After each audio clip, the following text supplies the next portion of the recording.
Hello and welcome to Ask the Chair, a new podcast project from the Prison Officers Association. In each episode, National Chair Mark Fairhurst will answer questions from POA members and local reps. No subject is off limits, and the first time Mark hears the question is when it's read out to him on the show.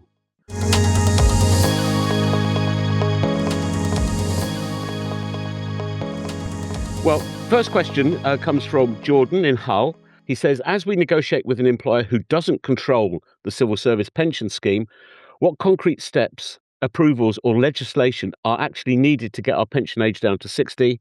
Furthermore, have the POA got a fully costed proposal in place alongside the emotive arguments made for the reduction in the pension age? Historically, prison officers have always had a lower retirement age than other civil servants. Pre-Fresh Start, which was introduced in 1987, the retirement age was 55. And then under Fresh Start, it increased to 60. And then in 2007, it increased with the government in place at the time to 65. We thought we had a generational protection, but that was not to be. And then, of course, in 2015, it increased again to state pension age, which for most of POM members, that means they're now going to retire age 68. So historically, we've always had that low retirement age. So I can't see it being much of a problem to reduce it again. The reason we haven't costed it ourselves is, well, one, it's not our responsibility. We don't employ people in the civil service pension scheme. That's down to the employer. And I can confirm they are costing several options. So that is ongoing as I speak. And the other reason we find it difficult to cost it financially is because simply we don't know how many members are in the civil service pension scheme. So it's not obligatory to join a pension scheme. People can opt out. They can join different pension schemes.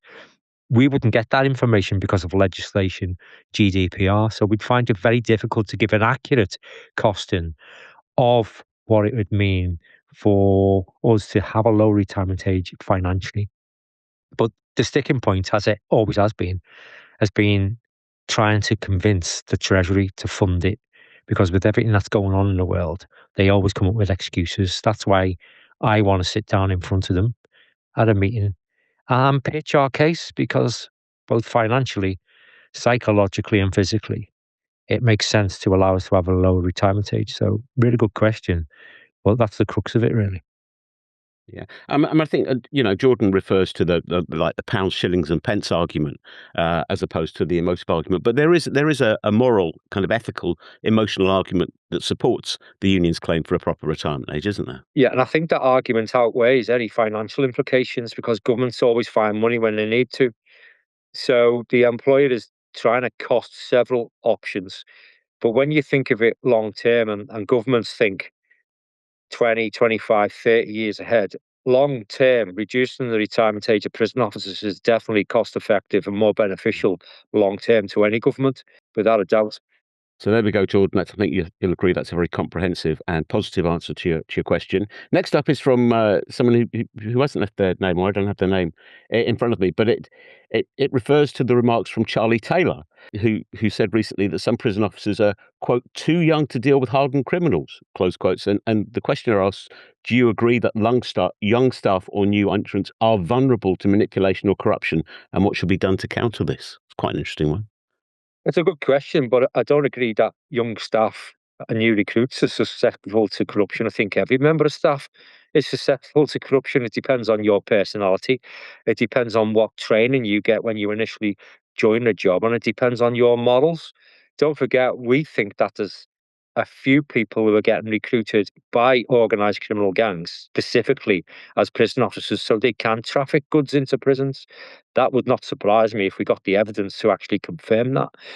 Corruption has always been about. I've been in the job 35 years. Corruption has always been about. It's just that it's more high profile now because we're getting good at catching them. Mm-hmm. So I think a lot of it is down to the training of new recruits. We hardly touch on conditioning from very experienced criminals. So that needs to be addressed. We're recruiting a lot of people who are maybe lacking in life skills and life experience. Maybe there's a consideration to increase the recruitment age from 18 to 21. It used to be 21 when I joined. I don't see an issue with that. But it wouldn't specifically demonize young people who are recruited into this job, because there are many young people recruited into this job who are absolutely amazing and doing fantastic work.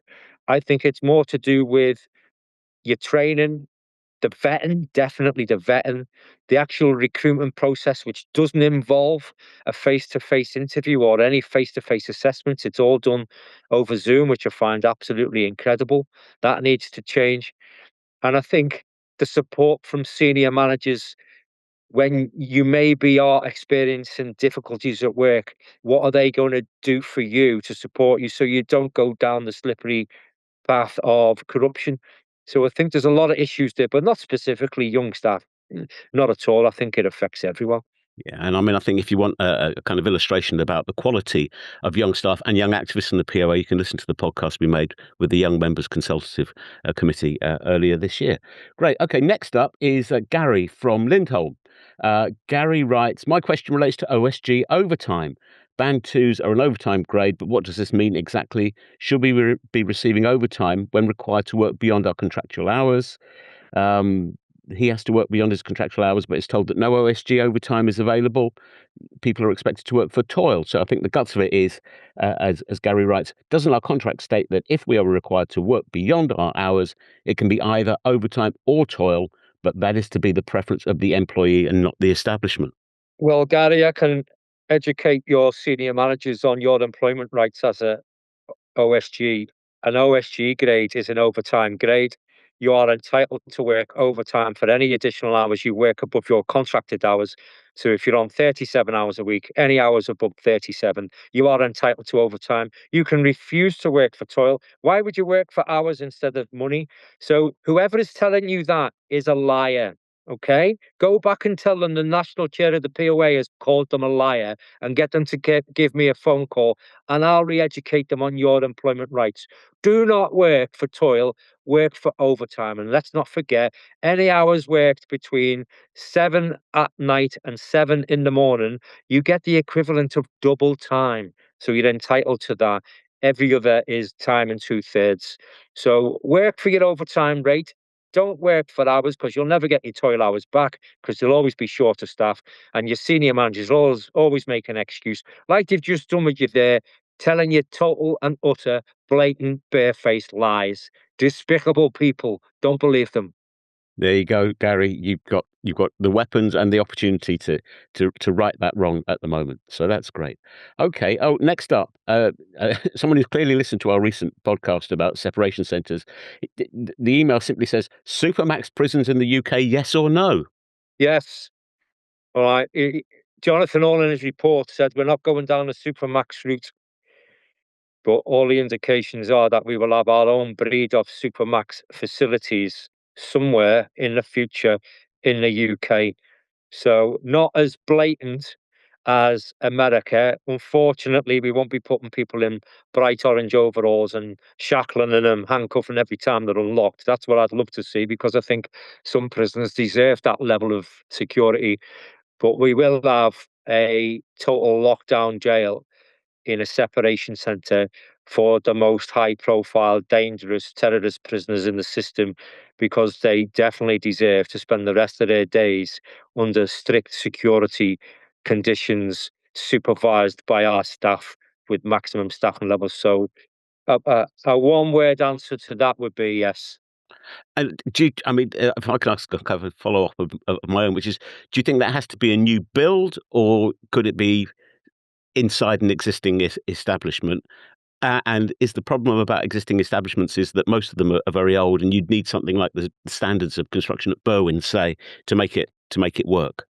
Yeah, I think we're gonna source a site, whether that be inside a existing high security prison, to build a fit for purpose, specific, standalone, high security separation center unit for the type of people that we need to totally contain and control. I think existing buildings will not meet that criteria.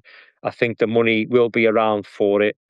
I think we'll get a specific unit, probably within the high security estate, to facilitate that. Right. Okay. Thank you very much. Thank you very much for that. And linked to the question of violence at work or protection from violence at work, I've got another questioner who I don't have his name in front of his or her name in front of me, but the question's clear enough. What equipment, in your view, would be the best addition to what prison officers already have? I suppose it depends what prisoners officers in each establishment do already have, isn't it? Well, I think the best bit of equipment that we could possibly deploy at a serious incident would be a taser. I know we're going to get them. We're going to have specific teams in a high security estate who will respond, and they will be trained to deploy taser. I know Parva has been a big hitter, a big game changer for us, and everybody's happy with that. But I personally think a taser is the next step forward to roll out, not just in the high security estate, but in every closed estate prison. Definitely a taser. Wow. Okay. All right. I think the debates about availability and training and all the rest of it are going to be quite intense. I imagine. Yeah. Uh, Oh, well, definitely. Yeah. Yeah. okay. All right. Well, POA conference is coming up, and the next question is about POA conference. What are your most enjoyable and challenging parts of POA conference? Well, the whole of conference is challenging because I'm the one who's got to chair it and keep everything, trying to keep everything running smoothly. It's always challenging when I have to read out the awards because on some of the awards, some of the experiences people have gone through and they may have been seriously injured. It does bring a tear to my eye. It gets very emotional. That's really challenging. It's a really enjoyable week. It has been for the last few years because you can feel the appreciation in the room from the delegates towards the NEC, and we do work damn hard for people. We really do. And sometimes you don't feel that appreciation. But over the last couple of years, that's changed. The atmosphere in the hall has changed. And I'm really grateful for that. So it's great to see everyone. It's great to meet people who maybe want to say hello but haven't had the opportunity to do so. It's great to see first time delegates and first time speakers stand up and pop the cherry, as I call it. You know, it is nerve wracking, but they do a great job. So yeah, really looking forward to it. That's our parliament. We take our steer from the delegates and from the branches. So hopefully the sun shines. We'll get through the 96 motions I think we've got this year with all the guest speakers, and we'll see what comes at the end of it. So let's have a good week, everyone. And if you're heading to conference, you're a first-time delegate, don't miss the special session for first-time delegates that takes place immediately before the formal business of conference starts. Well, we've exhausted the list of questions, so I'm going to exercise my warped prerogative here to pose you your usual teaser about your beloved Everton FC. Oh yeah. Two-part question. First of all, will Jack Grealish stay next season? And secondly, will the Toffees finish high enough this season to qualify for European football next? Oh, great questions. Great questions. I don't know after this weekend. And we've got City at home the next game. So that could be 3 defeats on the bounce. Right. Grealish, inside information, hot off the press. We are currently working on an agreement with Man City for another season long loan. So we'll pay his wages. That way, his contract will run out at the end of next season with City, and we'll be able to sign him on a free transfer. Oh, yes. Yes, yes, yes. So I know he loves the club. He wants to stay at the club. His rehab's going well. He stayed at the club for his rehab. He's a good influence around the club and he's a good influence in the changing room. So we're keen to keep him. He's keen to keep us. And I think City, they're happy with another season long loan. So that's looking good. Are we going to finish high enough for a European place? It's really tight at the moment, isn't it, in that Premier League? Very There's tight. like a point or two between four teams who are all vying for some sort of European competition. So I think it's going to come down to the last three games for us. We've got Crystal Palace, Sunderland, and Spurs. And what a game last game of the season could be if we have to go away to Spurs to beat them to qualify for Europe, but they have to beat us to stay in the Premier League. You know, what a game that could be. I can see that happening. Do I Yeah, me think too. we'll do it? I think out of the last three games, you'll probably get a guaranteed 5 points. Will that be enough? Possibly for European Conference League. I think we could finish eighth and just about scrape it. I think if we win our last 3 games and Liverpool have a nightmare, we could even finish above them, but who knows? I had to throw that in, didn't I? You've thrown the seed on fertile ground because Brentford's my team. We've got Liverpool at Anfield on the last day of the season, and Yeah. I'm convinced that the winner of that one will get the European slot. So we'll see. We'll see. Mark, Listen, we've had a great season because the last 3 seasons, I mean, relegation battles. So I was happy with just stabilising and not being in that situation again, which we've done, which is fantastic. And we'll have a good pre-season, hopefully by some goal scorers, and let's see what happens next season. But yeah, it's going to be tight for everyone, for 3 or 4 teams there, it is. and It is tight indeed. at the bottom as well, isn't it? I mean, Spurs going to go down. Wow, massive club, you know.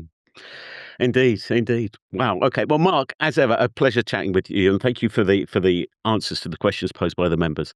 And I hope conference and everything that flows from it is as good as you hope it will be. Yeah, keep the questions coming, everyone. If you're at conference, I'll see you there.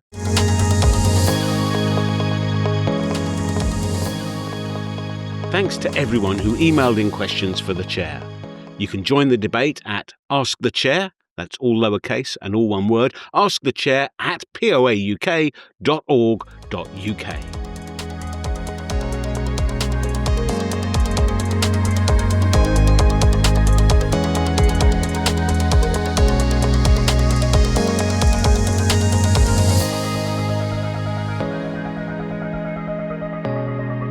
The Prison Officers Association is Britain's largest professional trade union for staff working in prisons and correctional centres, public and private mental health service trust providers, and immigration services, with nearly 35,000 members. Full details on all union activities and how to join at poauk.org.uk.